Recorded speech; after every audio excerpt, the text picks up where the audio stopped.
Capture ಆಗುತ್ತೆ ತೊಂದರೆ ಇಲ್ಲ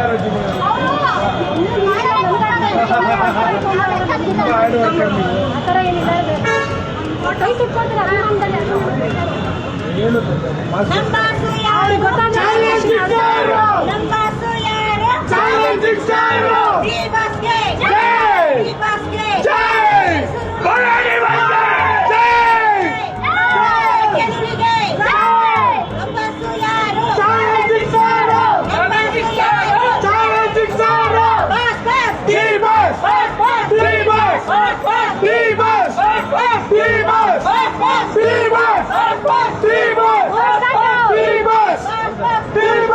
ಈ ಮಾಹಿತಿ ನಿಮಗೆ ಇಷ್ಟವಾಗಿದ್ದರೆ ಲೈಕ್ ಮಾಡಿ, ಶೇರ್ ಮಾಡಿ, ಹಾಗೆ ನಮ್ಮ ಕೋಸ್ಟಲ್ ಕನ್ನಡ ಯೂಟ್ಯೂಬ್ ಚಾನಲ್ಗೆ ಸಬ್ಸ್ಕ್ರೈಬ್ ಮಾಡಿ.